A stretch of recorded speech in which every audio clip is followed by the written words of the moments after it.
B7.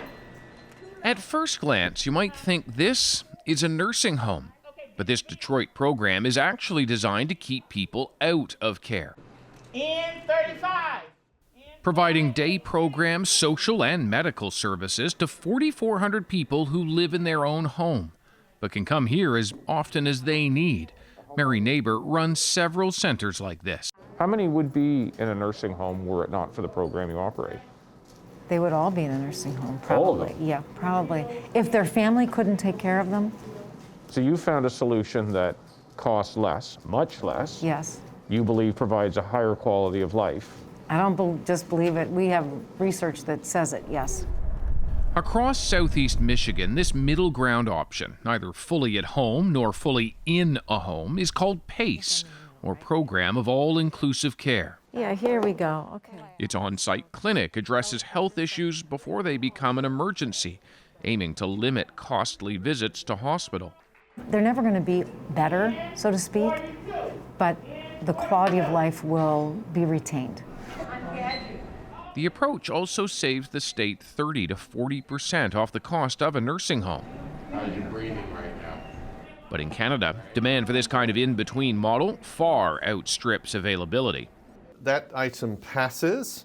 Paul Sharman wants to change that. The city councillor for Burlington, Ontario, is motivated by the failings he's seen in long-term care, where his mother developed pneumonia 3 times before she died in hospital. Everything that could have been done in the community to keep her in health and a better quality of life was not done.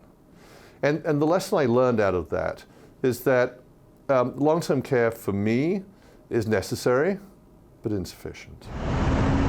Following the Michigan example, Sharman's brought the PACE program north to downtown Burlington. At this seniors apartment building, they plan to have some health services to reduce visits to hospitals. 80% of patient load is driven by people over the age of 80 years old.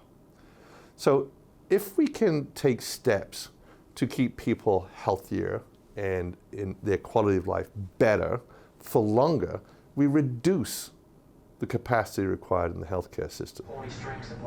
Sandra Short is one of the first 40 participants, attracted to her apartment because of this. The view is beautiful of the water, and I love the water, so that was the big draw. She takes part in workshops and classes all right here. I love the fitness part of it too. It's good for me, you know, it's healthy, and it's passes the time, you know, being because of the COVID-19. As PACE expands, even more conveniences come when this first floor renovation is done. The community room's going to be all renovated. It'll be beautiful when it's done. They're going to have a doctor's office in here part-time, so that'll be great if you want to go, like, have your blood pressure checked or something, you know, small like that. So I look forward to that. It'll be really convenient. And Paul Sharman has big dreams beyond a single building, because he sees Canada's aging population. Well, because I'm going to be 80.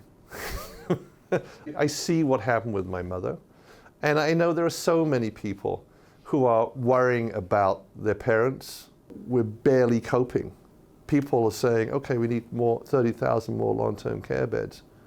And I'm saying, no, we need 100 or 200,000 PACE capacity. He's convinced this is the model to expand, support seniors to stay out of care facilities and stay here in their own home. David Common, CBC News, Toronto.